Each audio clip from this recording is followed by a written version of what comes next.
production of Midsummer Night's Dream, written by my close personal friend, William Shakespeare.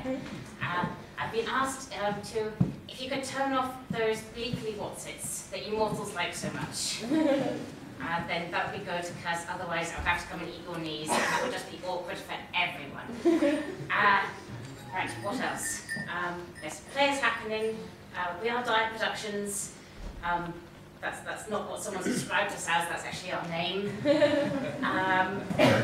All profits from this production are being split between Dyer Productions and Durham Women's Shelter, which is a good thing. So yes, enjoy the play. Yes, have fun.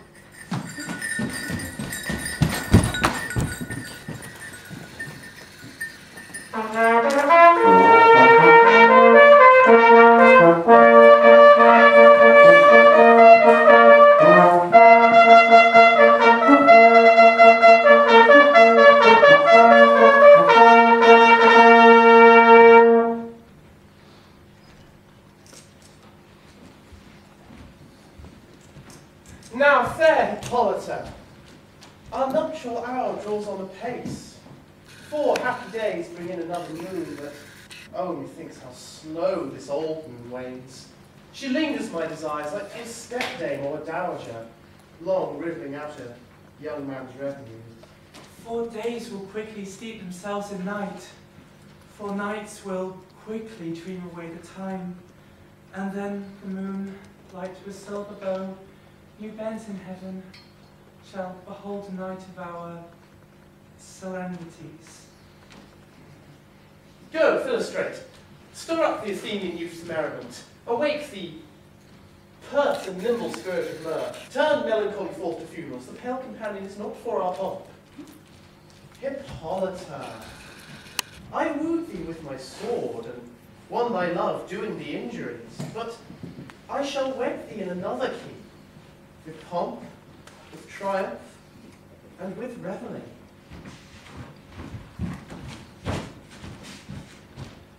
Happy be Theseus, our renowned duke. Ah, thanks, good Aegeus. What's the news with thee? Full of vexation come I, with complaint against my child, my daughter Hermia. Stand forth, Demetrius. My lord, this man hath my consent to marry her. Stand forth, Lysander. And my gracious duke, this man hath bewitched the bosom of my child. Thou, Lysander, thou hast given her rhymes, and interchanged love tokens with my child. Thou hast by moonlight at her window sung, with feigning voice, verses of feigning love, and stolen the impression of her fantasy. With cunning thou hast filched my daughter's heart, and turned her obedience, which is due to me, to stubborn harshness. And, my gracious duke, be it so she will not hear before your grace consent to marry with Demetrius, I beg the ancient privilege of Athens. As she is mine, I may dispose of her, which shall be either to this gentleman, or to her death, according to our law immediately provided in that case. What say you, Hermia? Be advised, fair maid. To you your father should be as a god. Demetrius is a worthy gentleman. So is Lysander. In himself he is. But in this kind wanting your father's voice, the other must be held the worthier. I would my father look with my eyes. Rather, your eyes must with his judgment look. I do entreat your grace to pardon me. I know not by what power I am made bold, nor how it may concern my modesty in such a presence here to plead my thoughts, but I beseech your grace that I might know the worst that may befall me in this case if I refuse to wed Demetrius. Either to die the death, or to endure forever the society of men. Therefore, fair Hermia, question your desires. Know of your youth, examine well of your blood, whether, if you yield not to your father's choice, you can endure the livery of a nun. For I, to be in shady cloister mute, to live a barren sister all your life, chanting faint prim hymns to the cold, fruitless moon. Thrice blessed they that master so their blood, and undergo such maiden pilgrimage. But earthlier happy is the rose distilled, than that which withering on the virgin thorn, grows, lives, and dies in single blessedness. So I shall grow, so live, so die, my lord, ere I shall yield my virgin patent up unto his lordship, whose unwished yoke my soul consents not to give sovereignty. Take time to pause, and by the next new moon, the sealing day betwixt my love and me, for everlasting bond of fellowship. On that day either prepare to die for disobedience to your father's will, or else to marry Demetrius as he would, or upon Diana's altar to protest for high austerity and single life. Relent, sweet Hermia, and Lysander, yield thy praise title to my certain right. You have her father's love, Demetrius. Let me have Hermia's. Do you marry him? Scornful Lysander, true, he hath my love, and what is mine, my love shall render him. And she is mine, and all my right of her I do estate unto Demetrius. I am, my lord, as well derived as he, as well possessed. My love is more than his. My fortune in every way is fairly ranked, if not with vantage as Demetrius. And what is more than all these boasts can be, I am beloved of the beauteous Hermia.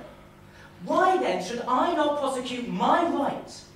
Demetrius, I'll avouch it to his head, made love to Nadar's daughter, Helena, and won her soul. And she, sweet lady, dotes on him, devoutedly dotes in idolatry on this spotted and inconstant man. I must confess that I have heard so much, and with Demetrius thought to spoke thereof, but being over full of self-affairs, my mind did lose it. But Demetrius, come, and Commodus, I have some private schooling for you both. For you, fair Hermia, look you arm yourself to fit your Francis to your father's will, or else the law of Athens yields you up. Come, Polita, cheer, my love. With duty and desire we follow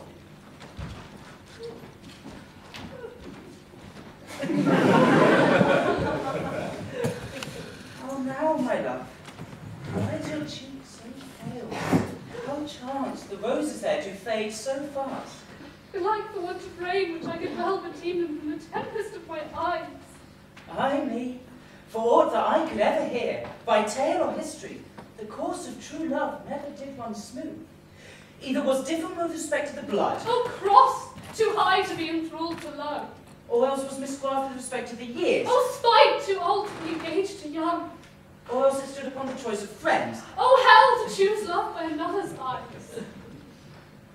or if there was sympathy in choice, then war, death, or sickness did lay siege to them, making them as momentary as a sound, as short as a dream, as swift as any sound.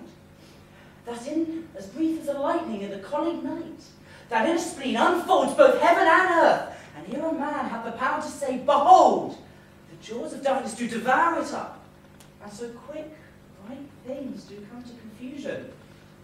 Then if true lovers ever have been crossed, it stands as an edict in destiny, and therefore we must teach our trial patience, because it is a customary cross, as due to love as thoughts and tears and sighs, wishes and dreams poor Francis follows. A good persuasion. Therefore hear me, Hermia. I have a widower aunt, a dowager of great revenue, and she hath no child. From Athens is a house remote 7 leagues, and she respects me as her only son. There, fair Hermia, I will marry thee, where the sharp Athenian law cannot pursue us. If thou lovest me, steal forth from thy father's house tomorrow night, and meet me a league without town, where once I met with you and Helena to bid observance to a morn of May. There I shall wait for thee. I swear to thee, by Cupid's strongest bow, by his best arrow with the golden head, by all the vows that men have ever broke, in number more than women ever spoke. In that same place thou hast appointed me, tomorrow truly I will meet with thee. Keep promise, love. Look, here comes Helena. Godspeed, fair Helena, whither away? Call you me fair? That fair again I'm saying. Demetrius loves your fair. Oh, happy fair! Your eyes are like clear stars, and your tongue sweet hair, more tunable than lark to shepherd's ear, when wheat is green, when hawthorn buds appear. Sickness is catching. Oh, a favour so! Yours would I catch, fair Hermia, ere I go. My ear would catch your voice, my eye your eye, my tongue would catch your tongue's sweet melody. Oh, were all the world mine, Demetrius being baited, the rest I would give to be to you translated. Oh, teach me how you look, and with what art you sway the motion of Demetrius's heart. I frown upon him, yet he loves me still. With a frown to teach my smile such skill. I give him curses, yet he gives me love. With my prayers in such affection move. The more I hate, the more he follows. The more I loved, the more he hated me. His folly, Helena, is no fault of mine. None but your beauty, and with that fault were mine. Take comfort. He no more shall see my face. Lysander and myself shall fly this place. Before the time I did Lysander see, seemed Athens as a paradise to me. Why then, what graces in my love do dwell, that he hath turned a heaven unto a hell. Helena, to you we will our minds unfold. Tomorrow night, when Phoebe doth behold her silvery visage in the watery glass, decking with liquid pearls the bladed grass, a time when lovers' flight doth still conceal, through Athens' gates from devised to steal. And in the woods where often you and I, upon faint primrose beds were wont to lie, emptying our bosoms of their counsel sweet, there my Lysander and myself shall meet, from Athens then to turn away our eyes, to seek new friends and stranger companies. Farewell, sweet playfellow, pray thou for us, and good luck grant thee thy Demetrius. Keep word, Lysander, we must starve our sight from lovers' food tomorrow, deep midnight. I will, my love. Helena, adieu. As you dote on him, Demetrius dote on you.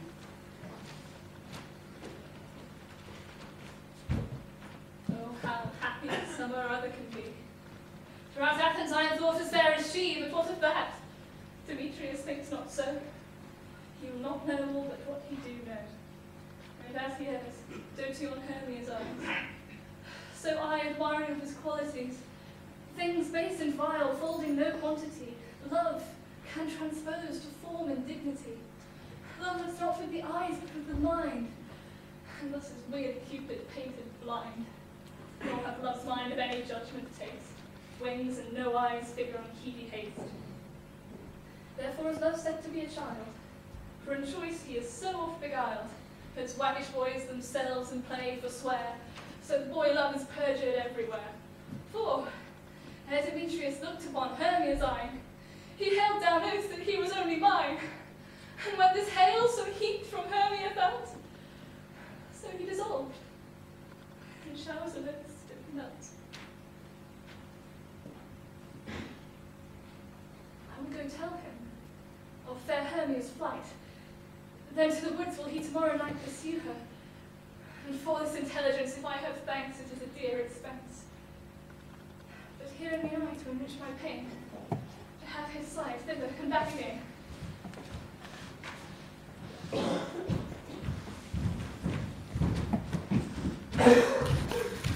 So our company here, You were best to call them generally, man by man, according to the script. I have here a scroll of every man's name, which is thought fit, through all Athens, to play in our interlude before the Duke and the Duchess on his wedding day at night. First, good Peter Quince, say what the play treats on.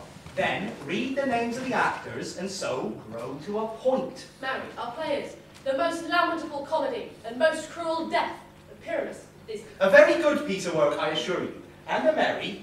Now, read the actors by the scroll. Masters, spread yourselves! Answer as I call you, Nick Bottom, the weaver. Ready? And name what part I am for and proceed. You, Nick Bottom, is set down for Pyramus. What is Pyramus? A lover or a tyrant? A lover that kills himself most gallant for love. Ooh. Thou will ask some tears in the true performing of it. If I do it, let the audience look to their eyes. I will move storms. I will condole in some measure. To the rest, yet my chief humour is for a tyrant. I could play Hercules rarely, or a part to tear a cat in, to make all spit. The raging rocks and shivering shocks shall break the locks of prison gates, and Phoebus' car shall shine from far, and make and mar the foolish fates. Aye, this was lofty. Now, name the rest of the players. This is Hercules' name, a tyrant's fame. A lover is more, condoling. Francis Flute, the fellow's name. What you, Peter Quince?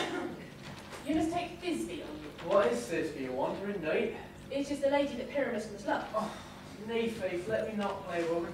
I have a beard coming. That's all one. You shall play it in a mask, and you may speak as small as you will. And I may hide my face. Let me play Thisbe too. I'll speak in a monstrous little voice. Oh, Thisbe, and Pyramus, and lady dear, and lover dear.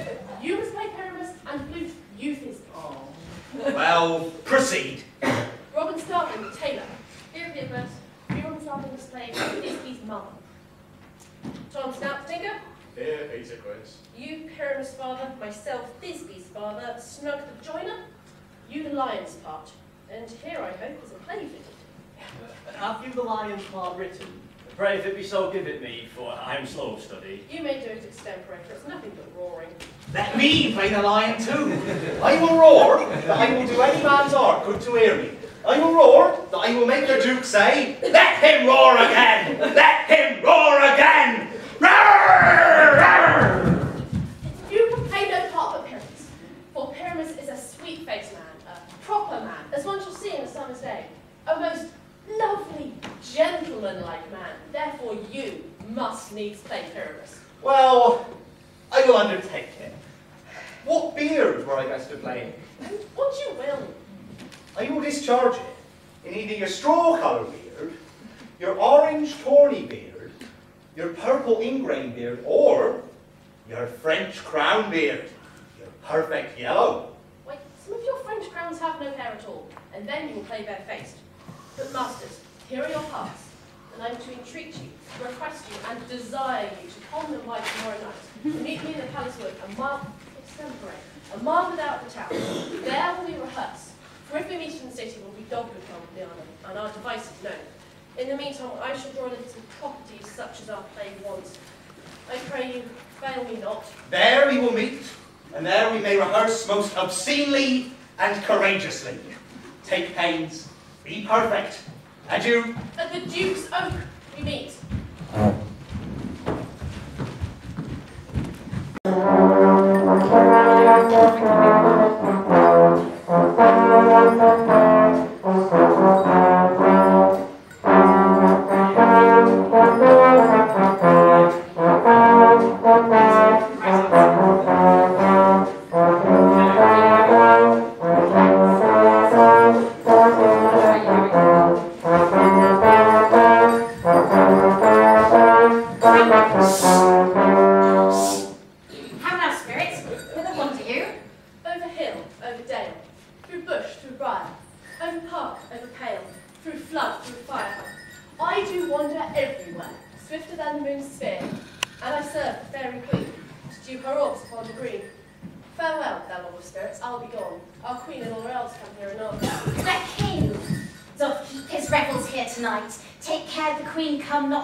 Boy stolen from an Indian king.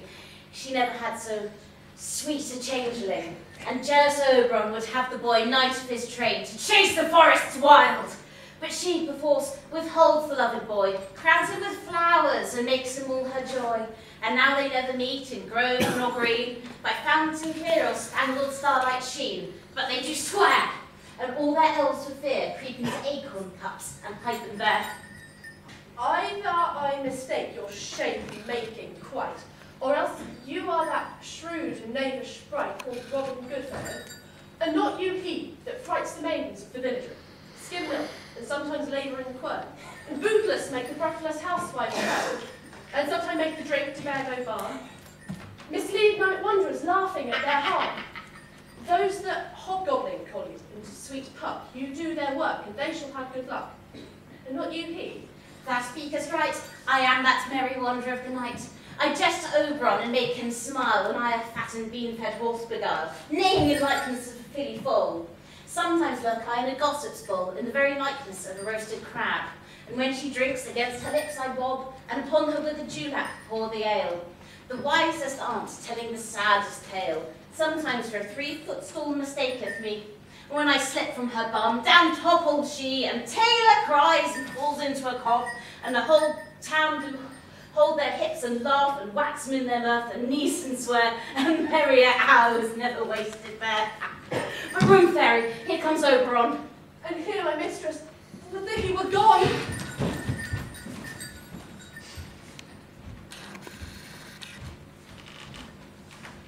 Ill next by moonlight, proud Titania. What?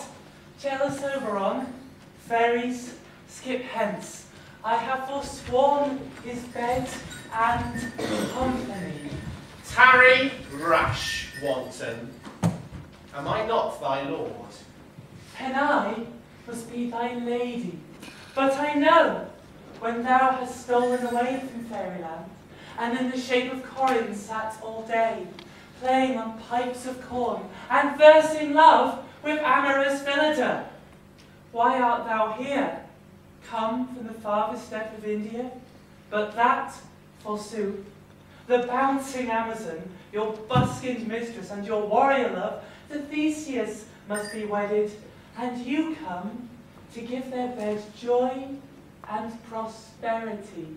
How canst thou thus, for shame, Titania, glance at my credit with Hippolyta, knowing I know thy love to Theseus? Didst thou not lead him through the glimmering night, from Perigenia, whom you ravished, and make him with fair Aegle break his faith with Ariadne and Antiopa? These are the forgeries of jealousy! And never, since the midsummer spring, met we on hill, in dale, forest, or mead, by paved fountain, or by rushy brook, or in the beached margins of the sea, to dance our ringlets at a whistling wind. But with thy brawls, thou hast disturbed our sport. Therefore the winds, piping to us in vain, as in revenge, have sucked up from the sea contagious foes, which falling in the land, have every pelting river made so proud that they have overborne their continents. The ox hath therefore stretched his yoke in vain, the ploughman lost his sweat, and the green corn hath rotted ere his youth attained a beard. The fold stands empty in the drowned field, and crows are fatted with the Murrian flock. And thorough this distemperature, we see the seasons alter, hoary-headed frosts far in the fresh lap of the crimson rose, and on old Hime's thin and icy crown, an odorous chaplet of sweet summer buds is as in mockery set. The spring, the summer, the childing autumn, angry winter changed their wonted liveries, and the mazed world, by their increase, knows not which is which. And this same progeny of evils comes from our debate, from our dissension. We are their parents and originals. Do you amend it then? It lies in you. Why should Titania cross her Oberon? I do but beg a little changeling boy to be my henchman. Set your heart at rest. The fairy land buys not the child of mine.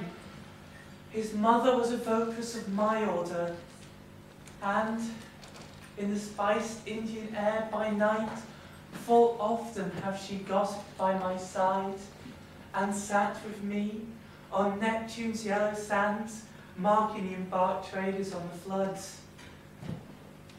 Which she, and we have laughed to see their sails conceive, and grow big-bellied on with the wanton wind, which she, with pretty and with swimming gait, following her womb, then rich with my young squire, would imitate, and sail upon the land to fetch me trifles, and return again, as from a voyage, rich with merchandise. But she, being mortal, of that child did die, and for her sake do I rear up her boy, and for her sake I will not part with him. How long within this wood intend you stay? Perchance till after Theseus' wedding day, if you will patiently dance in our round, and see our moonlight revels, go with us. If not, shun me, and I will spare your haunts. Give me that boy, and I will go with thee. Not for thy fairy kingdom. Fairies away, we will chide down right if I longer stay. Well, go thy way. Thou shalt not from this grove till I have tormented thee for this injury. My gentle pup, come hither. Thou rememberest, since once I sat upon a promontory, and heard a mermaid on a dolphin's back, uttering such dulcet and harmonious breath that the rude sea grew civil at her song, and certain stars shot madly from their spheres to hear the sea maid's music. I remember it. That very time I saw, but thou couldst not, flying between the cold moon and the earth, Cupid, all armed, certain aim he took, as a fair votress throned by the west, and I might see young Cupid's fiery shaft, loosed from his bow, and quenched in the chaste beams of the cold watery moon. And the imperial votaress passed on, making meditation fancy free, yet marked I where the bolt of Cupid fell. It fell upon a little western flower, before milk white, now purple with love's wound, and maidens call it loving idleness. Fetch me that flower, that herb I showed thee once. The juice of it, on sleeping eyelids laid, will make or man or woman madly dote upon the next live creature that it sees. Fetch me this flower, be thou here again, ere the Leviathan can swim a league. I'll put a girdle round the earth in 40 minutes. Having once this juice, I'll watch Titania when she's asleep, and drop the liquor of it in her eyes. The next thing then she waking espies, be it lion, bear, wolf, bull, meddling monkey, or busy ape, she shall pursue it with the soul of love. And ere I take this child from off her sight, as I can take it with another herb, I'll make her render up her page to me. But who comes here? I'm invisible, and I shall overhear their conference. I love thee not, therefore pursue me not. Whereas I stand up, and fair Hermia, the one I'll slay, the other slayeth me. You told me they were stolen unto this wood, and here I am, unwove within this wood, because I cannot meet my Hermia. Hence get thee gone, and follow me no more. You draw me, you hard-hearted enemy. And yet you draw not mine, for my heart is true as steel. Leave you your power to draw, and I shall have no power to follow you. Do I entice you? Do I speak you fair? Or do I not, in plainest truth, tell you that I do not, nor I cannot, love thee? And even for that do I love you the more. I am your spaniel, victorious, and the more you beat me, I will fawn on you. Use me but as your spaniel. Spurn me, strike me, neglect me, lose me, only give me leave, unworthy as I am to follow you. For what worse place can I beg in your love? Can I get the place of high respect with me, than to be used as you use your dog? Tempt not too much the hatred of my spirit, for I am sick when I do look upon thee. And I am sick when I look not on you. You do impeach your modesty too much to go from the city and commit yourself into the hands of one who loves you not, to trust the opportunity of night and the ill counsel of a desert place with the rich worth of your virginity. Your virtue is my privilege. For it is not night and I do see your face, therefore I can think I am not in the light. Nor does this wood lack worlds of company, for you and my respect are all the world.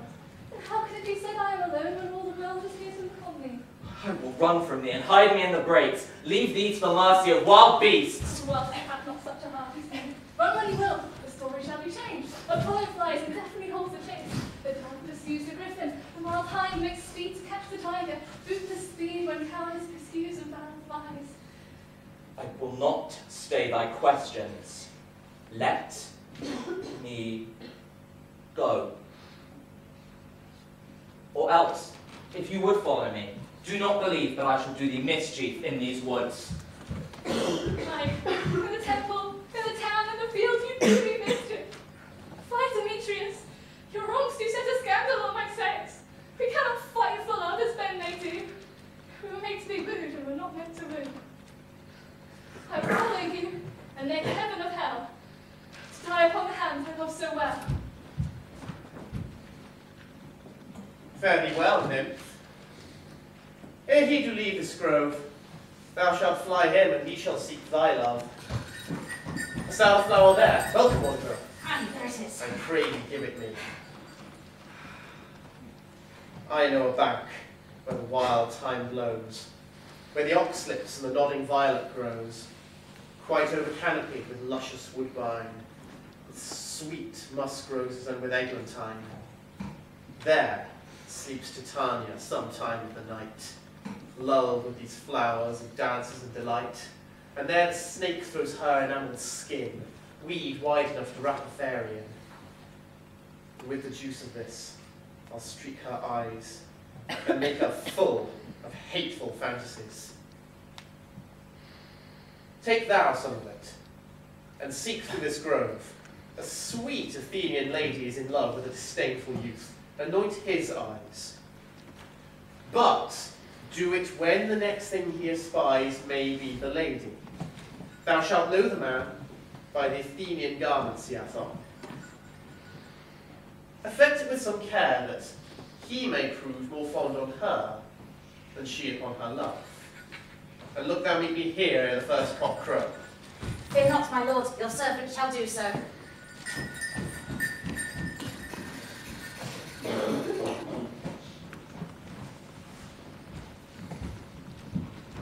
Come, now a roundel and a fairy song.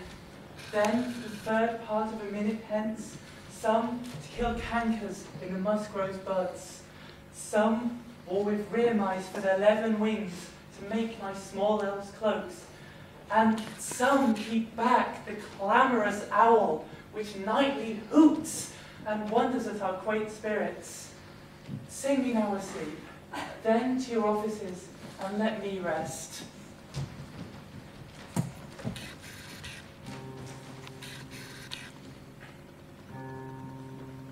You spotted snakes with double tongue, thorny hedgehogs be not seen, newts and blind worms do no wrong, come not near our fairy queen.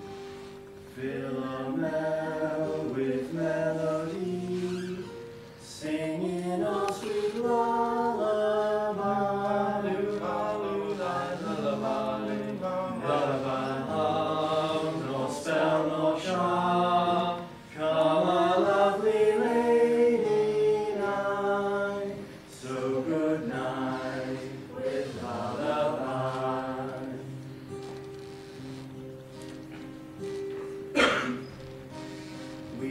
Spiders come not here, hence you long-legged spinners hence, beetles black approach not near, worm nor snail do no offence. Philomel with melody, singing a sweet lullaby.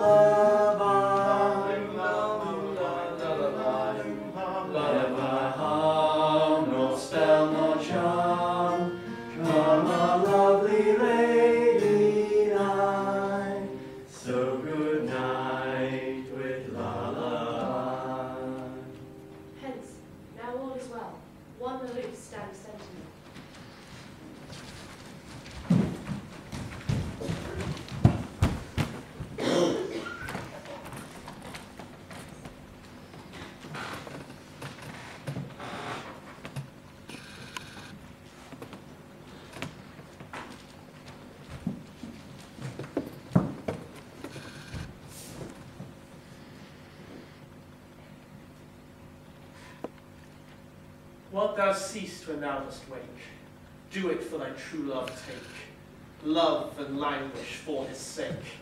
Be it ounce or cat or bear, hard or boar with bristled hair. In thine eye that shall appear, when thou wakest, it is thy dear. Wake when some vile thing is near.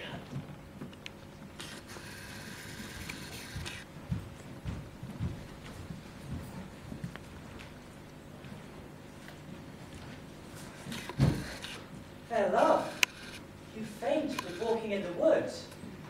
And if truth be told, I have forgot our way, we'll rest us here, fair homie, if you think it good, and tarry for the comfort of the day. Be it so, my son, and find you out of bed. for I upon this bank shall rest my head. One turf shall serve as pillow for us both. One heart, one bed, two bosoms, and a single trough. Nay, good Lysander, for my sake, my dear, lie further off yet, do not lie so near. Oh, take the sense, sweet, and innocence. Love takes the meaning of love's conference. I mean, my heart is knit, so that but one heart can we make of it. Two bosoms interchanged by an oath, therefore two bosoms and a single trough. So no bedroom by your side me deny, for so lying I do not lie.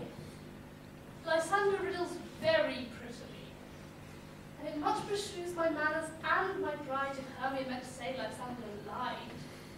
But gentle friend, in love and courtesy lie further off than human modesty.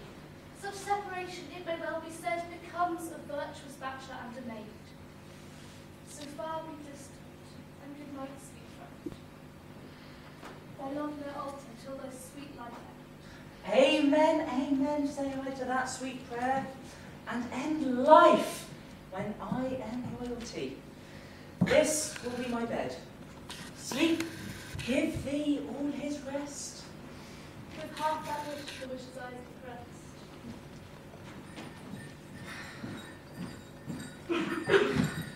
Through the forest have I gone, but Athenian found I none, on whose eyes I might approve this flowers fought in stirring love, night and silence. But who is here? Ah, weeds of Athens doth he wear. This is he, my master said, despised the Athenian maid. And the maiden sleeping sound on the dank and dirty ground. Pretty soul, she dares not lie near this lack love, this kill courtesy. Sure, upon his eyes I'll throw all the power that this charm doth. Oh, when thou wakest, let love forbid to sleep thy seat upon thy eyelid. So awake when I am gone, for now I must to Oberon.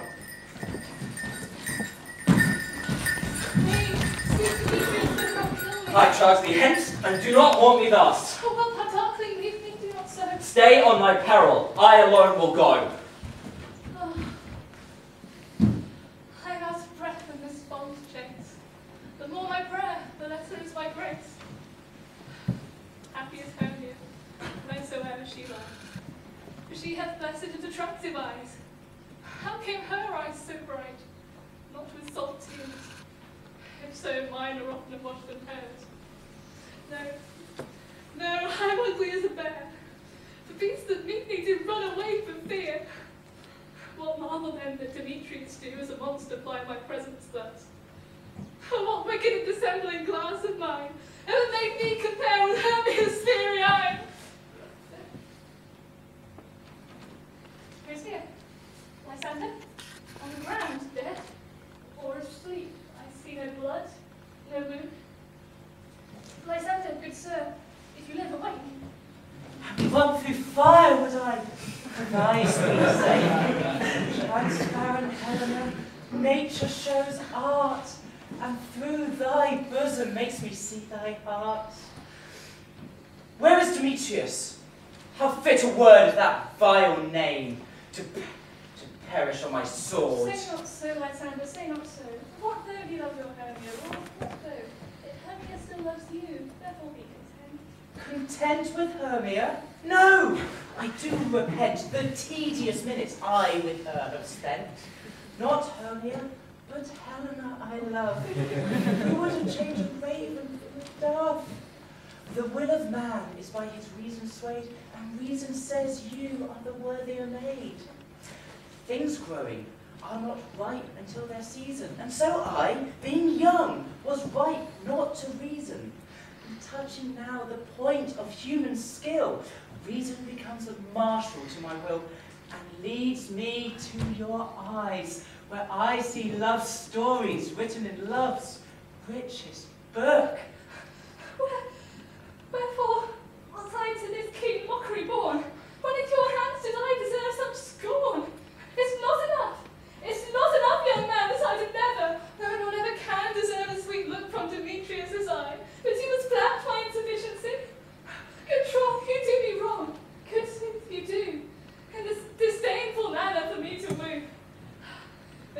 very well. Perforce I must confess, I thought you a lord of more true gentleness. Oh, that a lady of one man refused, should of another therefore be abused. She sees not Hermia. Therefore liest thou there, and never may thou come Lysander near, and address all my love and might to honour Helena, and to be her knight. Lysander, help me, do thy best to pluck this crawling serpent from my chest. I mean, for pity, what a dream was here. Lysander, look, how I do quake with fear. Lysander? What? Removed? Lysander, Lord, what? Out of hearing? Gone? No sound? No word? Alack, where are you? Speak, and if you hear, speak awful loves. I swoon almost with fear? No, then I will perceive you are not blind. Either death or you I'll find immediately.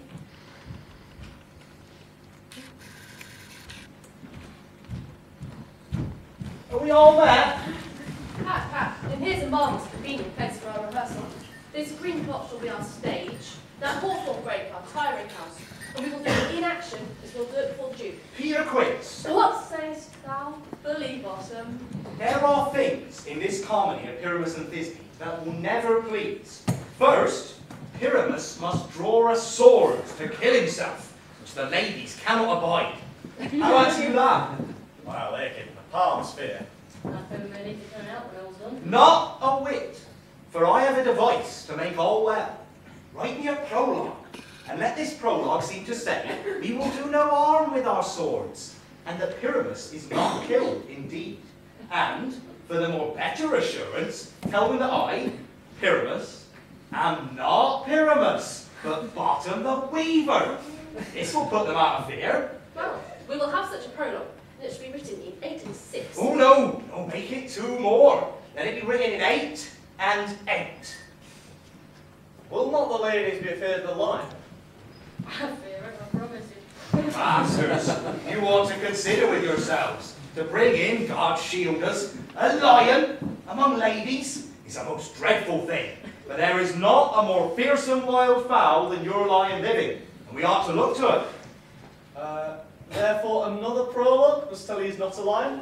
Nay, we must name his name, and half his face must be seen through the lion's neck, and he himself must speak forward, saying thus, or to the same effect, ladies, or fair ladies, I would entreat you, or I would request you, not to fear, not to tremble, my life for yours. If you think I come hither as a lion, 'twere pity of my life. No, I am no such thing. I am a man, as I am. There indeed, let him name his name, and tell him plainly he is Snug the Joiner. Well, it shall be so. But there is 2 hard things. That is, to bring moonlight into the chamber. For Pyramus and Thisbe, meet by moonlight. Doth the moon shine that I be by our play? A calendar, look in the almanac. Find out moonshine. Yes, it does shine.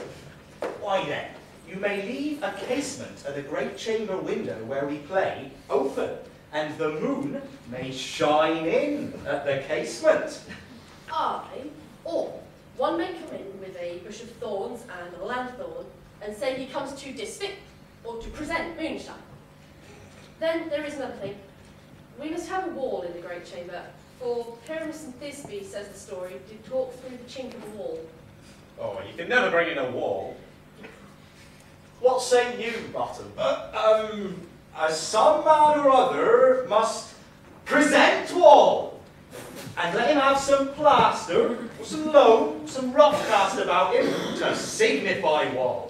And let him hold his fingers thus, and through this granny shall Pyramus and Thisbe whisper. If that may be, then all is well. Come, sit down, every mother's son, and rehearse your parts. Pyramus, you begin. When you have spoken your speech, enter into that break, and so everyone according to his cue. What hempen homespun have we swaggering here? So near the cradle of the fairy queen. No? What? A play towards? I'll be an auditor, an actor too if I see cause.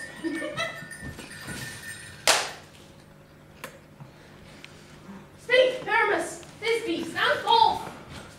Thisbe! The flowers of Odious, savour sweet. Odors.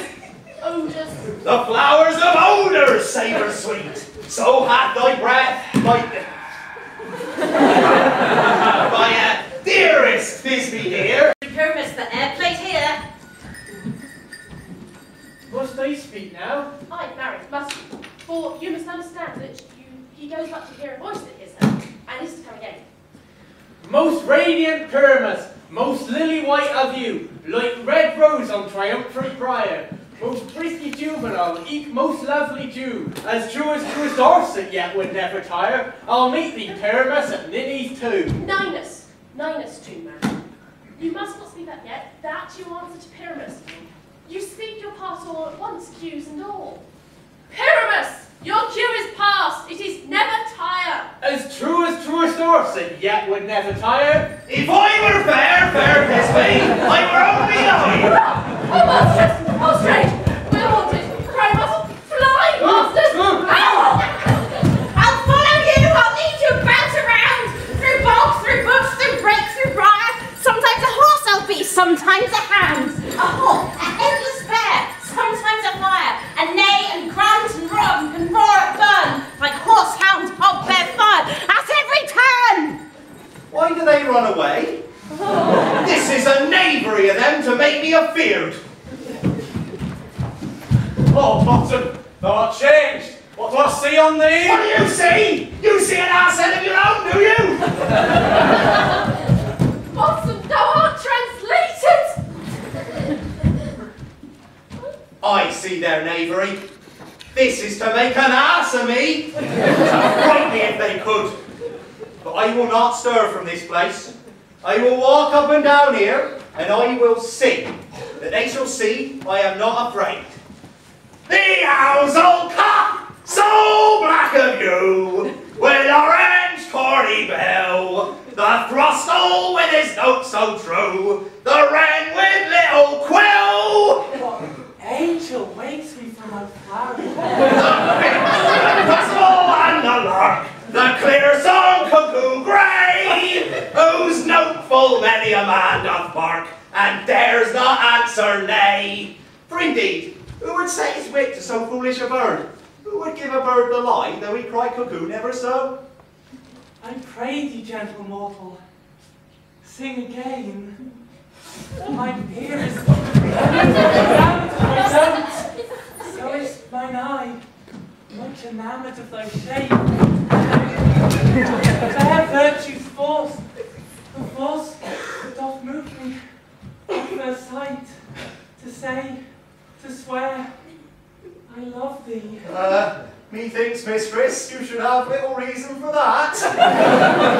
But, to say truth, reason and love keep little company nowadays. More's the pity, that some good neighbours will not make them friends. Nay, I can gleek upon occasion. Thou art as wise as thou art beautiful. Not so neither. But if I had wisdom enough to get my way out of this wood, it were enough to serve mine own turn. Out of this wood do not desire to go. Thou shalt remain here, whether thou wilt or no. I am a spirit of no common rate. The summer still doth tend upon my state. And I do love thee, therefore go with me. I'll give thee fairies to attend on thee, and they shall fetch thee jewels from the deep, and sing while thou on pressed flowers dost sleep. And I will purge thy mortal grossness so that, like an airy spirit, thou shalt go. Peace blossom, cobweb, moth, and mustard seed. Ready. Ready? And And I. Where shall we go? Be kind and courteous to this gentleman, hop in his walks and gambol in his eyes. feed him with apricots and dewberries, with purple grapes, green figs, and mulberries. The honey bags steal from the humble bees, and for night tapers crop their waxen thighs, and light them with the fiery glowworm's eyes. To see my love, to bed and to arise, and pluck the wings from painted butterflies, to fan the moonbeams from his sleeping eyes. Nod to him, elves, and do him courtesies. Hail, mortal! Hail. Hail. I pray your worship's mercy. Heartily, I beseech your worship's name. Cobweb. Oh, good Master Cobweb, I shall desire you more acquaintance. If I cut my finger, I will make bold with thee. Your name, honest gentleman? Peas Blossom! Oh, good Master Peas Blossom. Commend me to Mistress Squash, your mother, and to Master Peascod, your father. Good Master Peas Blossom, I will desire you more acquaintance too. Your name, honest gentleman? Mustard seed. Oh, good Master Mustard Seed, I know your patience well. That same cowardly giant-like ox beef hath devoured many a man of your house. I promise you, your kindred hath made my eyes water here now. I will desire you more acquaintance, good Master Mustard Seed. Come, wait upon him, lead him to my bower.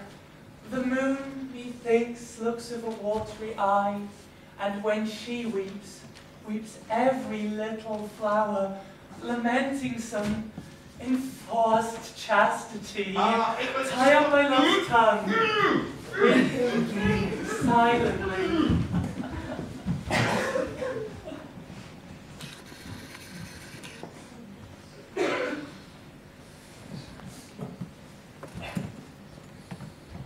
I wonder if Titania be awake. What was it then that next came in her eye, which she must dote on in strange? Here comes my messenger. How now, mad spirit? What night rule now about this haunted grove? My mistress with a monster is in love.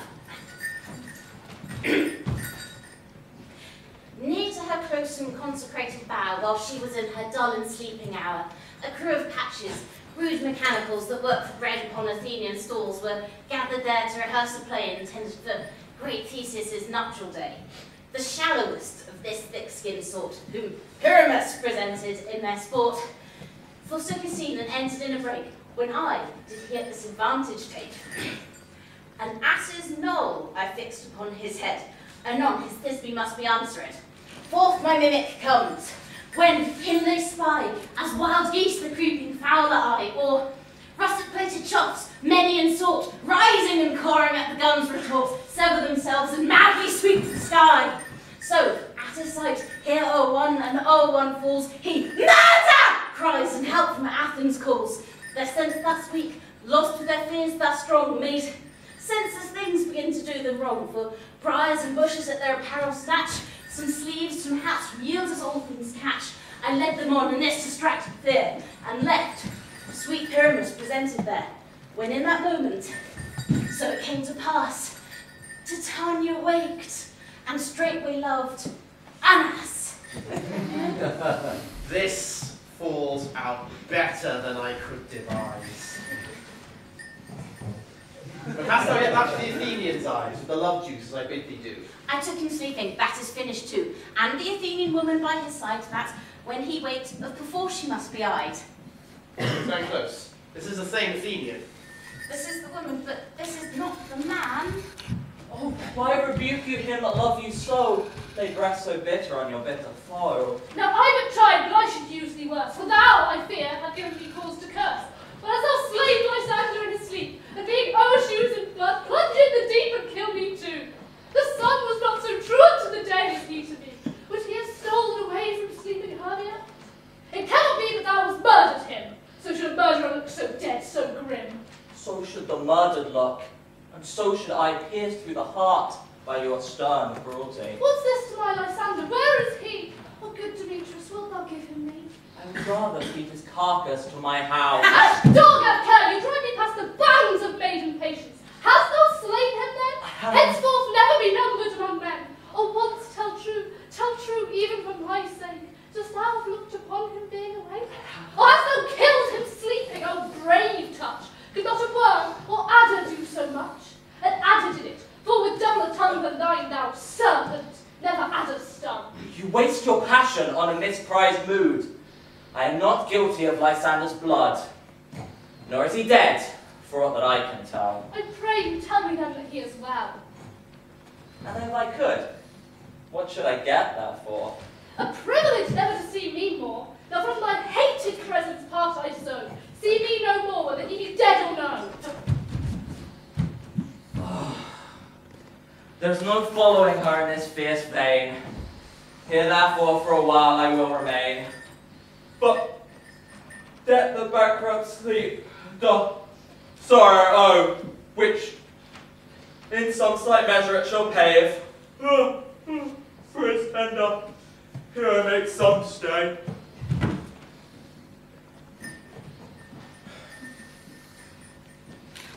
What hast thou done?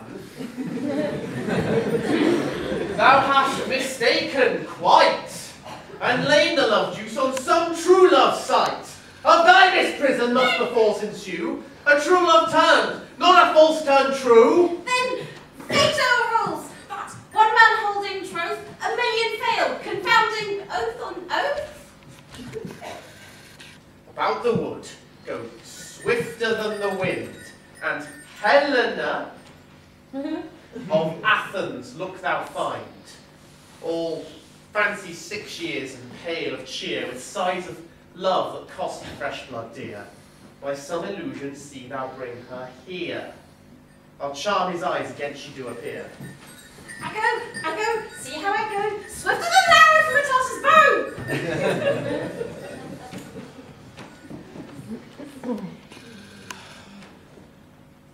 Flower of this purple dye, hit with Cupid's archery, sink in apple of his eye. When his love he doth espy, let her shine as gloriously as the Venus of the sky. If thou wakest when she be by, beg of her for remedy. Captain of our fairy band, Helena is here at hand, and the youth mistook by me, pleading for some lover's fee. Shall we their fond pageant see? Lord, what fools these mortals be! Stand aside! The noise they make will cause Demetrius to awake. Then we'll turn once we're won, that needs must be sport alone, and these things do best please me that do perform preposterously. Why should I always scorn? Scorn and derision never tears.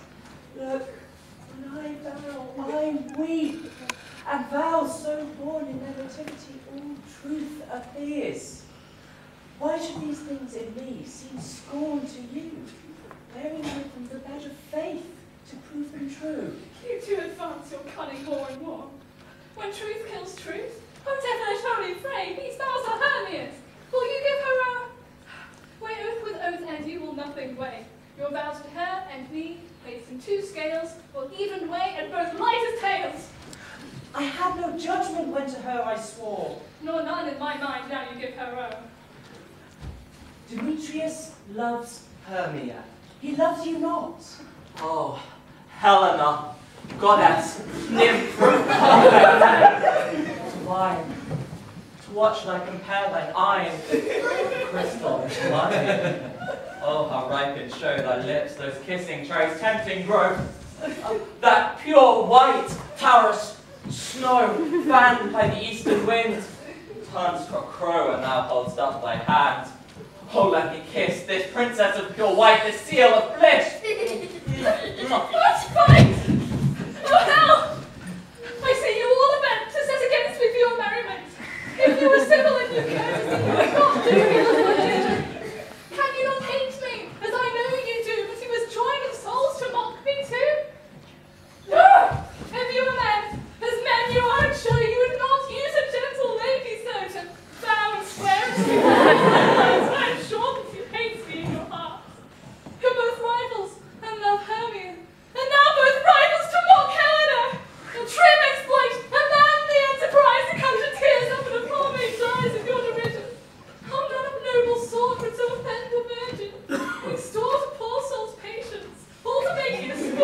Demetrius, you are unkind. Be not so. You love Hermia. This you know I know. And here and now, with all my heart, with all good will, in Hermia's love, I yield you up my part. And so in Helena's love, to me bequeath, whom I will love until my death. Never did mockers waste such idle breath. Lysander, keep thy Hermia.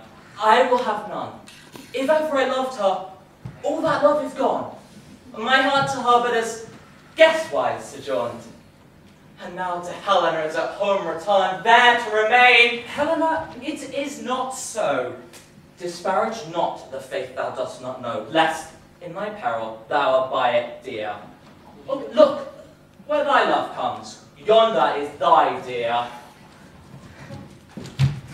Rather by my eye Lysander found, my ear I thank him for me to thy sound, but why unkindly didst thou leave me so? Why should he stay? Love doth press to go. What love doth Lysander to my side? Lysander's love, that would not let him bide. Fair Helena, who more yields the night than all your fiery O's and eyes of light? Canst this make thee know the hate I bear thee made me leave thee so? You speak not as you think it cannot be. Look, she is one of this confederacy. Now I perceive they have conjoined all three to fashion this false sport in spite of me. Injurious Hermia, most ungrateful maid! Have you conspired? Have you with these contrived to bait me with this foul derision? Is not all the counsel that we can share? The sisters vow that we can commit the hasty footed time of parties. Is it all forgot? All school days friendship, childhood innocence? And will you rent our ancient mother sons and to join with men in scorning your poor friend? 'Tis not friendly, 'tis not maidenly. Our sex as well as I may chide you for it, though I alone do feel the injury. I am amazed at your passionate words. I scorn you not. It seems that you scorn me. Have you not set Lysander as in scorn to follow me and praise my eyes of faith? And I do rather love Demetrius, who even but now does spurn me with his foot, to call me goddess, nymph, divine and rare, precious, celestial. Wherefore speaks he thus to her he hates?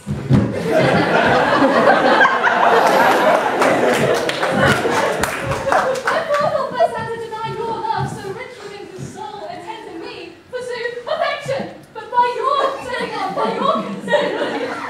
What thought I do not so graces you, so hard upon with love, so fortunate but miserable most, so love on love. This you should pity rather than despise. I understand not what you mean by this. I do persevere. Counterfeit sad looks make rounds upon me when I turn my back. Wink at each other, hold the sweet jest up. This sport, well carried, shall be fondled. If you had any pity, grace, or manners, you would not make me such an argument. But there you are. 'Tis partly my own fault, which death or absence soon shall remedy. Stay, fair Helena, hear my excuse. My love, my life, my soul. Fair Helena. Sweet, do not scorn her so. If she cannot entreat, I can compel. Thou cannot compel any more than she entreats. Thy threats have no more strength than her weak prayers. Fair Helena, I love thee, and I will prove it by that which I will lose, to prove him false who says I love thee not. I say that I can love thee more than he can do. If thou say so, withdraw, and prove it too, quick. Go. Away, you Ethiop! No, he'll seem to break loose, take on as you would follow, and yet come not. You're a tame man. God, get off me, thou cat, thou burr! Vile thing, let loose for me before I shake thee from me like a serpent. Lysander, where to tensel this? What changes this sweet love? Thy love? Out, tawny Tartar! Out, loathed medicine! Hated potion hence! Do you not jest? Yes, Sooth, and so do you. Demetrius, I will keep my word with thee. I would I had your bond, for I do perceive a weak one holds you. I'll not trust your word. What? Would you have me strike her, harm her, kill her? Although I hate her, I'll not harm her so. What? Can you do me greater harm than hate? Hate me, wherefore? Oh me, what news, my love? Am I not happier? Are you not happier? Am I not as fair now as I was erewhile? Since night you loved me, yet since night you left me? Why then you left me, oh, the gods forbid, in earnest, shall I say? By my life, I never did desire to see thee more. Be out of hope, of question, of doubt. Be certain, nothing truer, 'tis not in jest, that I do hate thee, and love Helena. Oh me, you juggler, you canker-blossom, you thief of love, would have come by night and stolen my love's heart from him. Fine face, have you no modesty, no maiden shame, no touch of bashfulness? What will you tear impatient answers from my gentle tongue? Fie, fie, you counterfeit, you puppet, you! Puppet? My son? Aye, that way goes the game. Now I perceive that she has made compare between our statures, and has urged her height, and with her personage, her tall personage, her height forsooth, she has prevailed with him. And I am grown so high in his esteem because I am so dwarfish and so low. How low am I, thou painted Maypole? Speak, how low am I? Am I not yet so low that my nails can reach into thine eyes? But you want me, let her not hurt me, I was never cursed. I have no gift at all in shrewdness, I'm right made by cowardice. Let her not strike me. You may think that because she is something lower than myself, I can match her. No! Out again! Hermia, do not be so bitter with me. I ever more than love you, Hermia. Did ever keep your counsels, never wronged you. Save that, in love unto Demetrius, I told him of your skeleton to this point. And with the love I bore to him, but he hath chid me, hence and threatened me, to spurn me, strike me, nay, even to kill me. So, if you will let me quite go to Athens while I bear my body back and follow you no further. Let me go.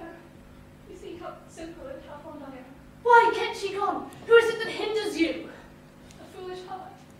And so I leave here behind. What, with Lysander? With Demetrius. Fear not, Helena, she'll not harm thee. No, she shall not, though you take her part. Oh, when she's angry, she is keen and shrewd.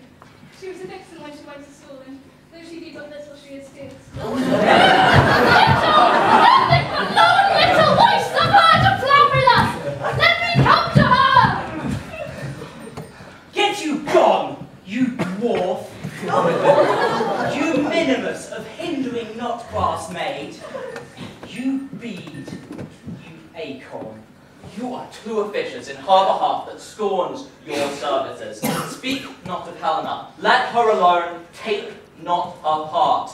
For if thou dost intend never so little show of love by it, thou shalt abide it. Now she holds me not. If thou dare, follow, and prove whose right, thine or mine, is most in Helena. Follow, I'll go with thee, cheek by jowl. You, mistress, all this coil is long of you. Nay, go not back. I will not trust you. I no longer stay in your care's company. Your hands and mine are quicker for a fray. My legs are longer, though, to run away! I am amazed, know not what to say.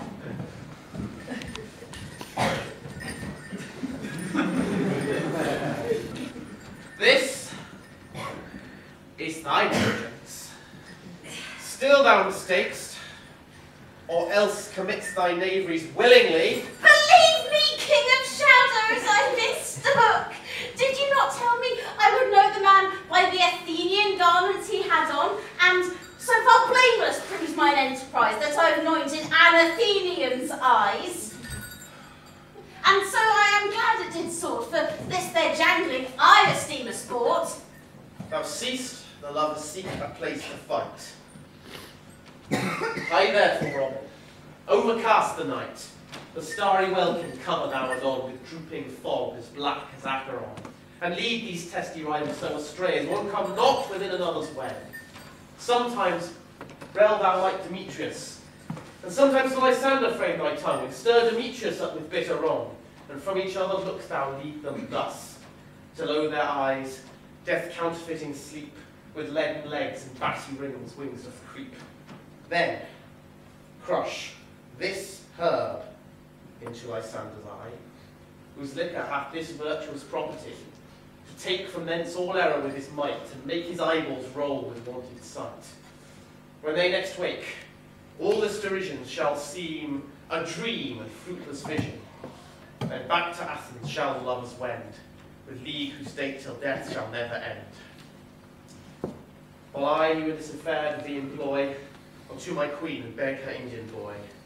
Then I will her charmed eye release from monsters' view, and all things shall be peace. My fairy lord, this must be done with haste, for night-swift dragons cut the clouds full fast, and yonder shines Aurora's harbinger, at whose sight ghosts, wandering here and there, troop home to churchyards, damned spirits all that in crossways and floods have burials, already to their wormy beds are gone, for fear lest they should look their shames upon. They have forever themselves exiled from light, and must have eye consort with black-browed night. We are spirits of another sort. I with the morning's love have oft made sport, and like the forester the groves may tread, e'en till the eastern gate all fiery red, opening on Neptune with their blessed beams, turns into yellow gold its salt green streams. But notwithstanding, haste, make no delay. We may effect this business yet ere day.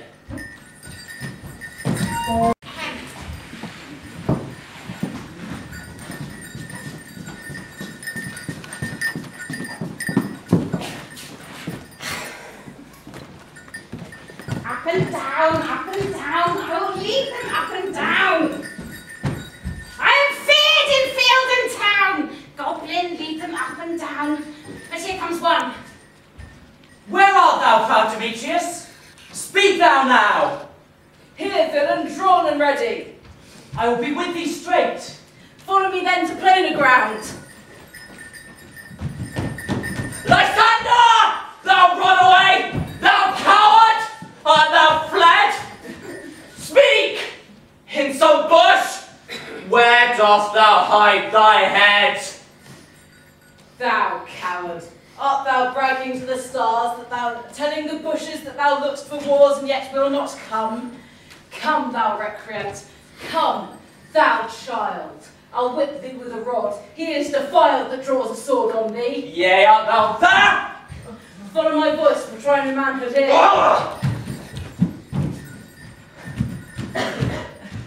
He goes before me, yet he dares me on. Where I come when he calls, then he is gone. This villain is much later healed than I. I followed fast, but faster did he fly. I am fallen in this dark, uneven way. And here will rest me. Come, gentle dame, and show me but once thy grey light, and I will find Demetrius and revenge this spite. Ho, ho, coward, why comest thou not? Abide me, if thou darest, for well I wot thou runn'st before me, hiding every place, and will not stand, nor look me in the face. Where art thou now? Come hither, I am here. Nay then, thou mock'st me. Thou shalt abide this dear, if ever I thy face by daylight see. Now go thy way. My faintness constrained me to measure out my length on this cold bed. By day's approach, look to be visited. Oh, weary night. Oh, long and tedious night. Abate thy hour. Shine comforts from the east that I may back to Athens by daylight. And these my poor company detest. And sleep that sometimes shuts up sorrow's hour. steal me away from mine own company. Yet but 3. Come one more. 2 of both kinds makes up 4. Ah, here she comes, cursed and sad. Cupid is a knavish lad, thus to make poor females mad. Never so weary, never so in woe, bedabbled with the dew and torn with briars. I can no further crawl, no further go. My legs can keep no pace with thy desires. Here I shall rest me till the break of day. Heaven shield Lysander if they be affray. On the ground, sleep sound. I'll apply to your eye, gentle lover, remedy. When thou wakest, then thou takest true delight in the sight of thine former lady's eye, and the country proverb known, that every man shall take his own, in your waking shall be shown. Jack shall have Jill, naught shall be ill. The man shall have his mare again, and all shall be well.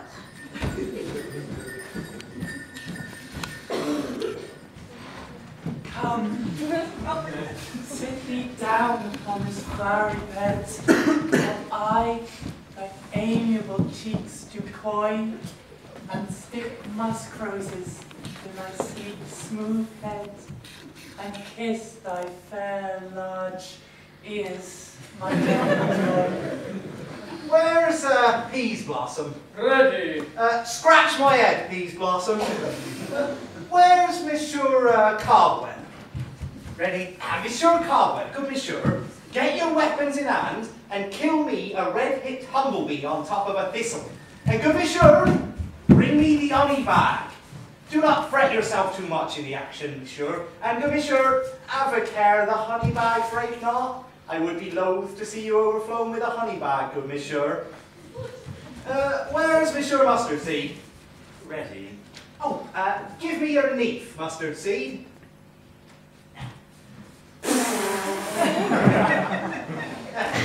I pray you, leave your courtesy, good Monsieur. What's your will? Oh, nothing, but to help Cavalry Cobweb to scratch. I must to the barber's. Methinks I am marvellous airy about the face. I am such a tender ass, if my hair do but tickle me, I must scratch. Wilt thou hear some music, my sweet love? I have a reasonable good ear in music. Let's have the tongues and the bones. Oh, say, sweet love, what thou desirest to eat. Oh, truly, a peck of provender. I could munch your good dry oats. Methinks I have a great desire to a bottle of hay. Good hay, sweet hay, hath no fellow. I have a venturous fairy that shall seek the squirrel's hoard and fetch thee new nuts. I should rather have a handful or 2 of dried peas. But I pray you, let none of your people stir me. I have an exposition of sleep come upon me. Sleep then, and I will wind thee in my arms. Fairies, be gone, and be all ways away. So doth the woodbine, the sweet honeysuckle gently entwist, the female ivy so enrings the barky fingers of the elm. Oh, how I love thee, how I dote on thee.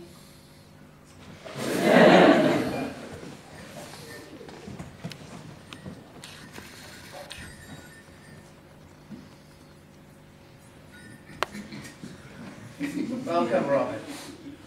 Seest thou this sweet sight? Thou dotest know I do begin to pity for meeting of her late behind the wood, seeking sweet favours from this hateful fool. I did upbraid her and fall out with her, for she his hairy temples then had rounded with a coronet of fresh and fragrant flowers. And that same dew which sometime on the buds was wont to swell like round and orient colours, now stood within the pretty floweret's eyes, like tears did their own disgrace bewail. When I at my pleasure taunted her, and she in mild terms begged my patience, I then did ask of her changeling child, which straight she gave me, and fairies sent to bear him to my bower in fairyland. And now I have the boy. I shall undo this hateful imperfection of her eyes. First, gentle Robin, take this transformed scalp from off the head of this Athenian swain, that he, awaking when the others do, may all to Athens back again repair, and think no more of this night's accidents as a fierce vexation of a dream. First, I shall release the fairy queen. Be as thou wast wont to be, see as thou wast wont to see. Dian's bud or Cupid's flower hath such force and blessed power. Now wake you, Titania, my sweet queen. My Oberon, what visions I have seen. Methought I was enamoured of an ass. There lies your love. Oh, how mine eyes do loathe his visage now. Silence a while. Robin, take off this head. Titania, music call and strike more dead than common sleep of all these 5%. Music, oh, music such as charm of sleep. Now when thou wakest with thine own full size peep. Sound, music. Come, my queen, take hands with me, and rock the ground whereon these sleepers be. For thou and I are new in amity, and will, tomorrow night, solemnly, dance in Theseus' house triumphantly, and bless it to all fair prosperity. There shall the pair's faithful lovers be wedded, with Theseus, all in jollity. My fairy king, attend to mark, I do but hear the morning lark. Then my queen in silence sad, trip we after night shade, and we the globe can come soon, swifter than the wandering moon. Come, my lord, and in our fight, tell me how it came this night that I, sleeping here, was found with these mortals on the ground.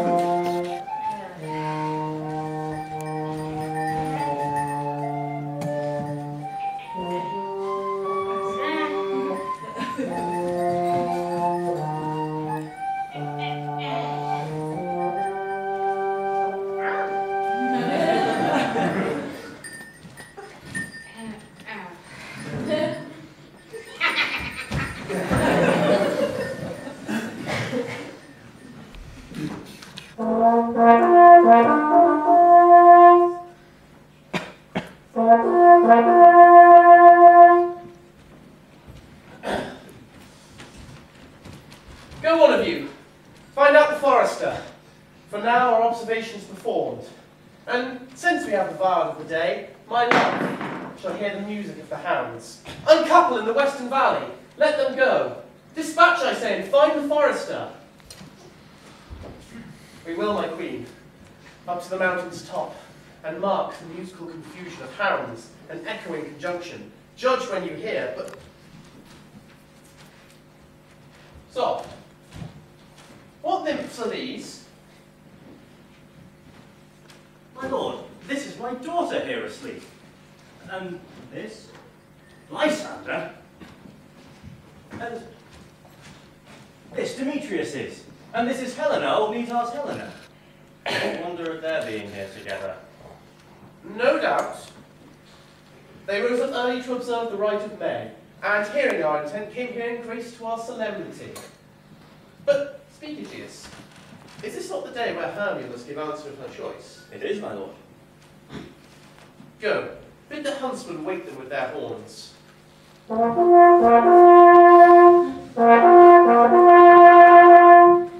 Good morrow, friends. St. Valentine is past. Begin these wood birds but to couple now. Pardon, my lord? I pray you all stand up. I know you two are rival enemies. How come this gentle concord in the wood, where hatred is so far from jealousy, to sleep by hate, and fear no enmity? My lord, I shall reply amazedly. Half asleep, half waking. But as yet, I swear, I cannot truly say how I came here. But as I think, for truly would I speak, and so bethinks me, so it is. I came with Hermia hither. Our intent was to be gone from Athens, where we could, without the peril of the Athenian law... Enough! Enough, my lord, you have enough. I demand the law. The law upon his head. They would have stolen away. They would, Demetrius, in order to have defeated me and you. You of your wife, and me of my consent. Of my consent that she should be your wife. My good lords, I know not what happened. Helena told me of their stealth, of this their purpose hither to this wood, and I in fury hither followed them. Fair Helena, fancy following me. But, my good lords, I know not by what power, but by some power it is, my love to Hermia melted as the snow. Seems to me as the remembrance of an idle go which in my childhood I did dote upon. And now the faith and virtue of my heart, the object and pleasure of mine eye, is only Helena. And to her was I betrothed ere I saw Hermia's face. But as in sickness did I loathe this food, but as in health come to my natural taste. Now I do wish for it, love it, long for it, and will forevermore be true to it.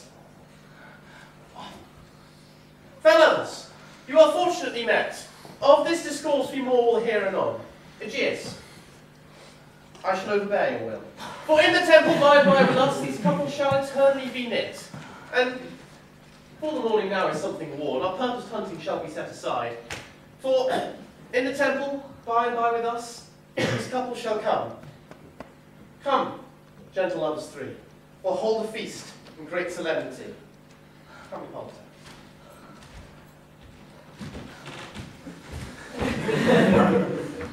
These things seem strange and indistinguishable. Methinks I see these things with parted eye, where everything seems double. So methinks. And I have found Demetrius like a jewel. Mine own and not mine own. Are you sure that we are awake? It seems to me that yet we sleep. We dream. Was not the Duke here and bid us follow him?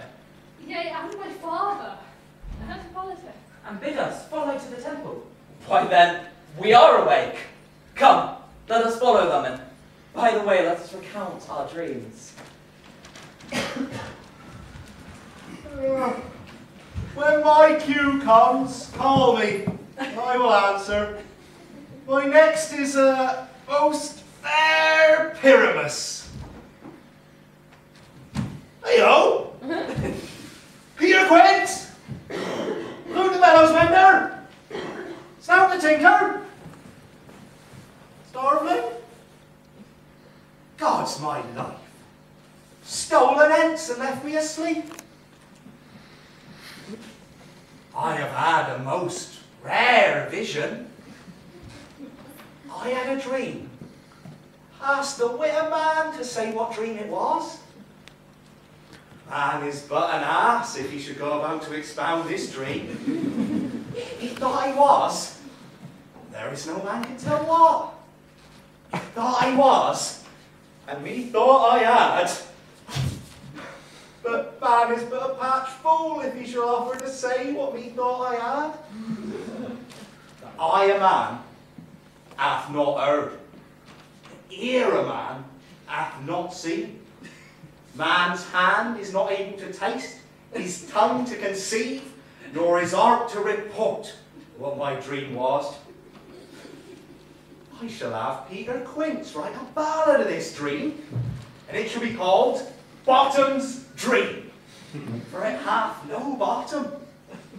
And I shall sing it in the latter end of a play before the Duke. Peradventure, to make it the more gracious, I shall sing it at her death.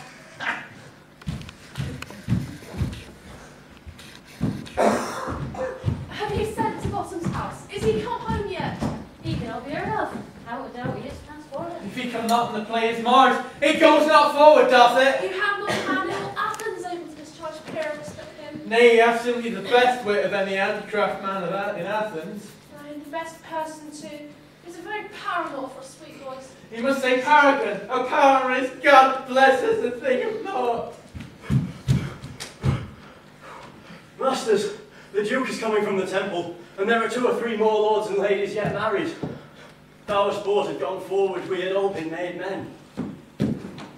Oh, sweet bully bottom, for something lost 6pence a day during his life, could not escape 6pence a day, and the Duke had not given him 6pence a day for playing Pyramus. I'll be hanged, he would have deserved it! 6pence a day in Pyramus and nothing!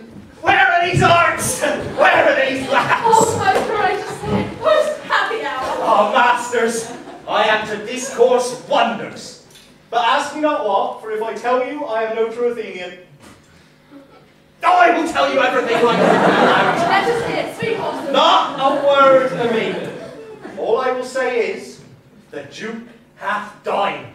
Get your apparel together, new strings to your beards, new ribbons to your pumps. Meet presently at the palace. And the short and the long of it is, our play is preferred! In any case, let Thisbe have clean linen, and let not him that plays the lion pare his nails, for they shall hang out for the lion's claws. And, dear actors, eat no onions, nor garlic, for we are to utter sweet breath. And I do not doubt, but to hear them say, it is a sweet comedy. Now, go! Go away!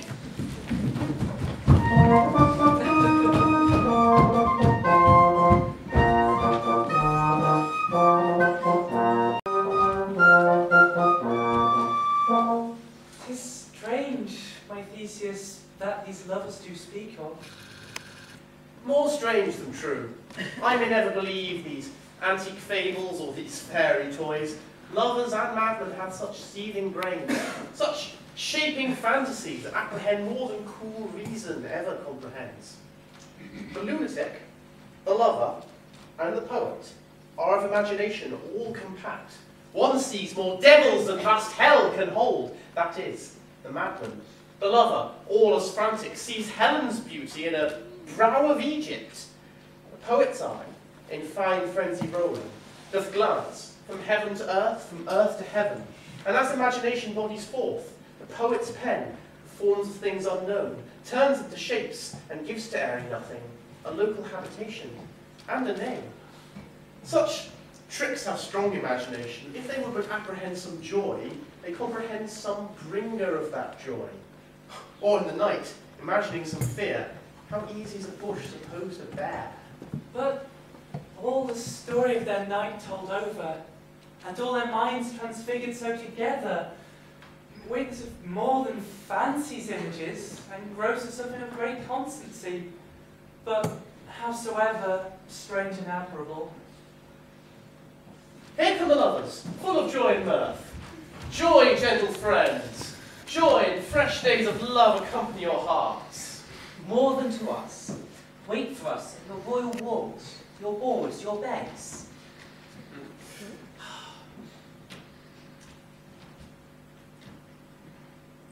Is there no mask, no dance for us to have, to wear away this long age of 3 hours between our after supper and bedtime?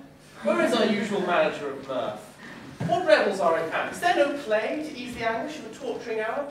Call Philostrate! Here, mighty Theseus. Say, what abridgment have you for this evening? What mask, what music? How shall we beguile the lazy times, not with some delight? There is a brief, my lord. How many sports are ripe? Make choice of which your highness will see first. The battle of the centaurs, to be sung by an Athenian eunuch to the harp. Well, none of that. How have I told my love, in glory of my kinsman Hercules? The riot of the tipsy bacchanals, tearing the Thracian singer in their rage. That is an old device. It was played from last from Thebes I came a conqueror. The thrice 3 muses, mourning for the death of learning, late deceased in beggary. That is some satire, keen and critical, not sorting with a nuptial ceremony. A tedious brief scene of young Pyramus and his love Thisbe, most tragical mirth. Tedious and brief, merry and tragical, that is, hot ice and wondrous strange snow. How shall we find the concord of this discord? A play there is, my lord, some 10 words long, which is as brief as I have known a play. But by 10 words, my lord, it is too long.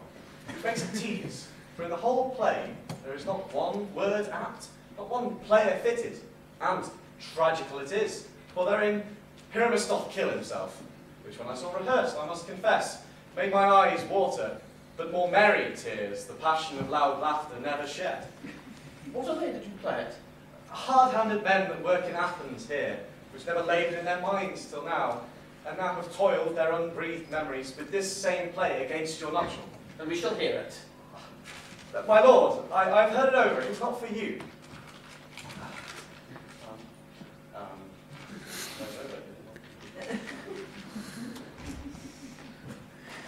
We will hear that play, for never anything can be amiss when duty and simpleness do tend to it. Go bring them in, and take your places, ladies. I love not to see wretchedness so charged, and duty in this service perishing. My love, you shall hear no such thing. So please, your grace, the prologue is addressed. Bring him forth. If we offend, it is with goodwill, that you should think we come not to offend, but with goodwill, to show our simple skill. That is the true beginning of our end. Consider then, we come but in despite. We do not come as minding to contest you. Our true intent is all for your delight. We are not here, that you should here repent you. The actors are at hand. The actors are at hand. And by their show, you shall know all that you are like to know.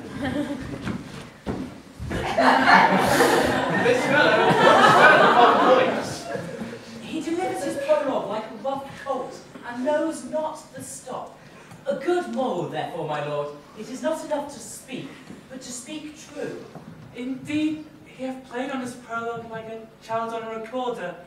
A sound, but not in government. His speech was like a tangled chain, nothing impaired, but all disordered. Who is next? Gentles, perchance you wonder at this show, but wander on till truth make all things plain. This man is Pyramus, if you would know. This lady Thisbe is certain. This man, with line and rough cast, doth present wall, that vile wall which doth keep lovers sunder, and through wall's chink, poor souls, they are content to whisper, at the which let no man wonder. This man with that dog, lanthorn, with thorn, presenteth moonshine, for by moonshine did the lovers think no scorn, to meet by Ninus tomb, there to woo.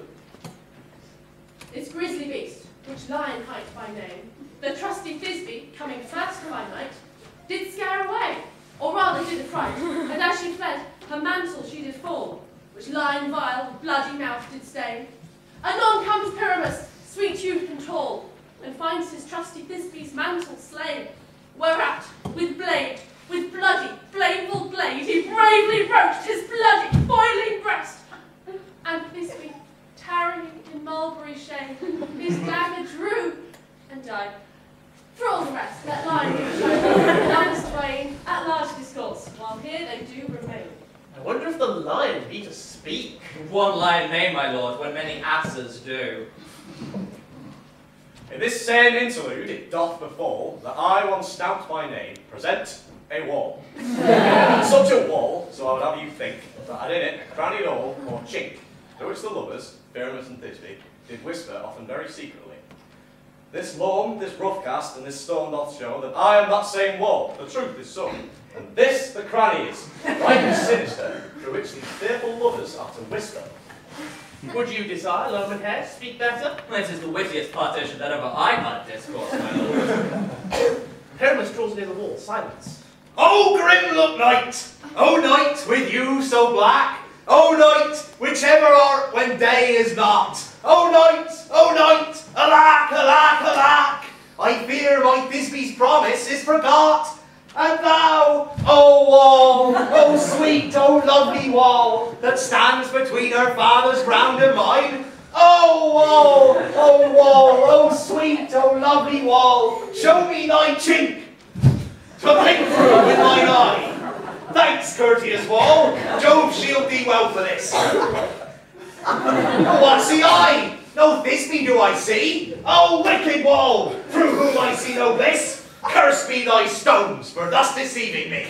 The wall, being sensible, methinks, should curse again. Oh, no, sir, he should not. You see, deceiving me is Thisbe's cue. She is to enter now, and I am to spy her through the wall. Yonder she comes. Wall, for often hast thou heard me here. My lips have often kissed thy stones and cat and line and chastity. I see a voice. Now will I to the chink, and I can spy, and I can hear my Thisbe's face. There's me! My love thou art, my love I think. Think what thou wilt. I am thy lover's grace, and like Lymander am I trusty still. And I like Helen to the faith me kill. Not Shafalus to Prochorus was so true. As Shafalus to Procrus, I to you. Oh, kiss me through the hole of this vile wall. A kiss the wall's hell, not your lips at all. Well, now it needs to meet me straightway. Tight life, tight death, I kill without delay. And thus have I, wall, my part discharged so, and being done, wall away it off go. And now is the mural down between the two neighbours. No remedy, my lord, when walls are so willful to hear without warning. This is the silliest stuff that ever I heard. The best of these kind are but shadows, and the worst, no worse if imagination mend them. It must be your imagination then, and not theirs. If we imagine no worse of them than they do of themselves, they may pass for excellent men. But look, here come two noble beasts in, a man and a lion. You, ladies, you whose gentle hearts do fear, the smallest monstrous mouse that creeps upon the floor, may now, perchance, to quake and tremble here, when lion rough in wildest rage doth roar. But know that I, one snug the joiner am, a lion fell, nor else no lion's dam, for if I should as lion come in strife into this place, 'twere pity on my life. A very noble beast, of good conscience. My lord, that ever I saw. This lion is a very fox for his valour. Aye, the goose was discretion. No, my lord, for the fox carries the goose, and his discretion cannot carry his valour. His discretion cannot carry his valour, and the goose carries not the fox. Let us leave it to his discretion then. Let us listen to the moon. This lanthorn does the horned moon present. He should have worn the horns on his head. He is no crescent, and his horns are invisible in the circumference. This lanthorn doth the horned moon present. I, the man in the moon, doth seem to be. Well, then the man should be put into the lanthorn. How else is it the man in the moon? He dared not come in there for the candle. For you see, it's still ready, it's not. I am aweary of this moon. Would he would change? It seems by the small light of his discretion that he is in the way. But in all reason, in all courtesy, he must stay the time.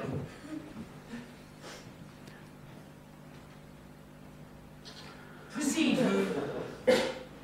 All I have to say is, this lanthorn is the moon. I am the man in the moon. This thorn bush is my thorn bush, and this dog is my dog. Why then, all of those should be in the lantern, for all of those are in the moon.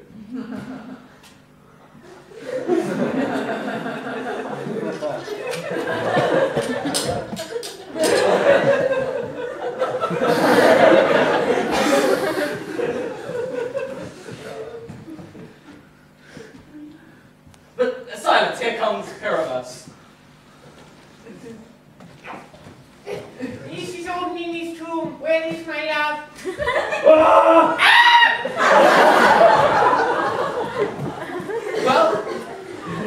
Well roared lion. Well run, Thisbe.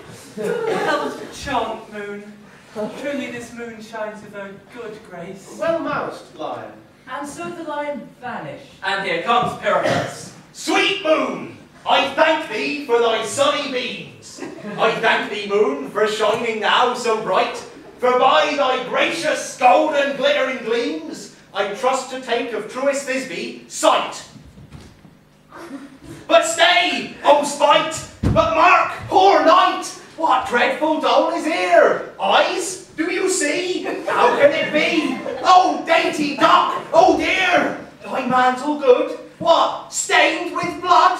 Approach, ye furies fell! Come, come! Cut, thread, and from! Quail! Crush! Conclude and quell! Such passion and the death of a near friend would go near to make a man look sad. True, my heart, but I pity the man. Oh, wherefore nature didst thou lions frame? Since lion vile hath here deflowered, my dear, that is, no, that was, the fairest dame, that liked, that loved, that looked with cheer. Come tears confound, outsword and wound the pap of Pyramus. Aye, that left pap, where art doth art. Thus die I, thus, thus, thus, thus. Now am I dead, now am I fled. My soul is in the sky. Tongue, lose thy light. Moon, take thy flight. Now die, die, die, die, die, die.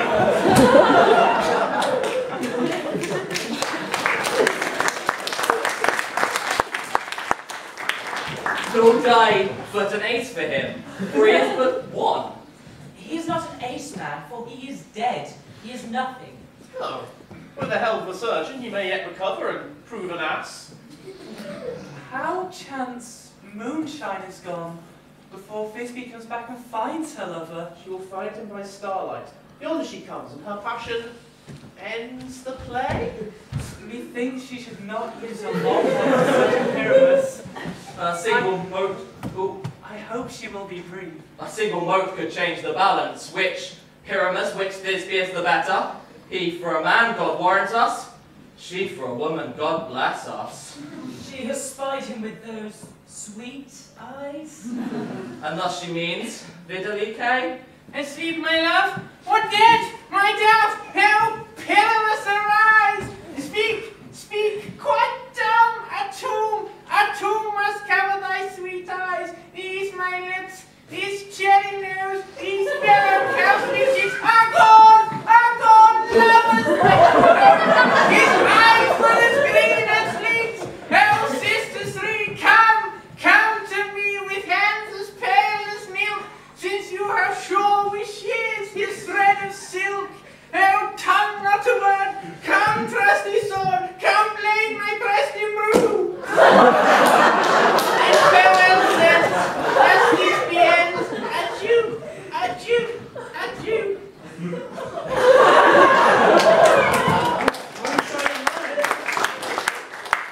Left to bury the dead. Aye, and wall too. Oh no, sir. Believe me, the wall is down that parted their fathers. Would it please you to hear an epilogue, or to see a burgomask dance between two of our company? No epilogue. I pray you, for your play needs no excuse. Never excuse, for when all the players are dead, there needs none left to be played. Why? If he that writ it had played Pyramus himself and hanged himself from Thisbe's garter, it would have been a fine tragedy. And so it is, truly and most notably discharged. Come, your burgomask, let your epilogue alone.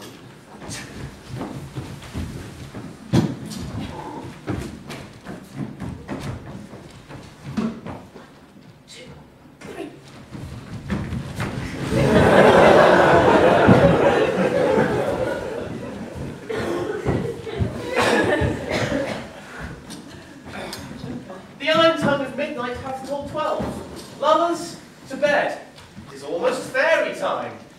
I fear we shan't sleep the coming morn, as much this night we have overwatched. This palpable gross play hath well beguiled the heavy gate of night.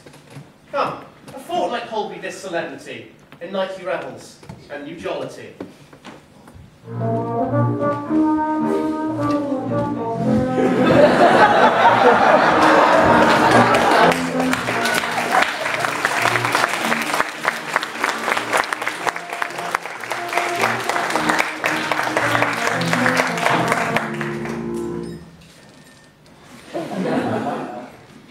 the hungry lion roars, and the wolf behows the moon, and the heavy ploughman snores with all the weary tasks fordone.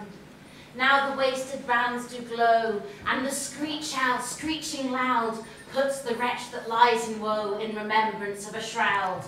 Now it is the time of night, that graves all gaping wide, everyone lets forth this sprite in the churchway's path to glide. And we fairies that do run by triple Hecate's team from the presence of the sun, following darkness like a dream. Now our frolic, not a mouse shall disturb this hallowed house. I am sent with broom before to sweep the dust behind the door.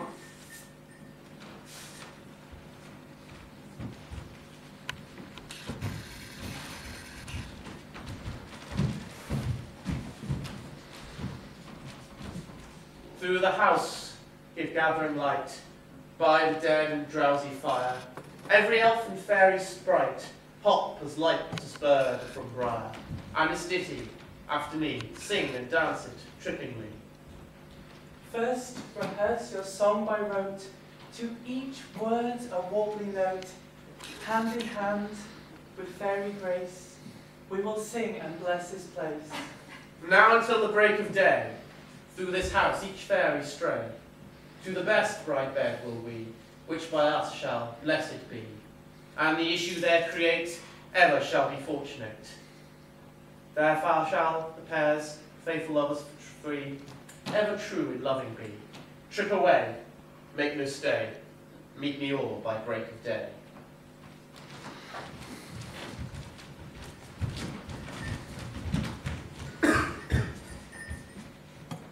If we shadows have offended, think but this and all is mended, that you have but slumbered here, whilst these visions did appear, and this weak and idle theme no more yielding than a dream.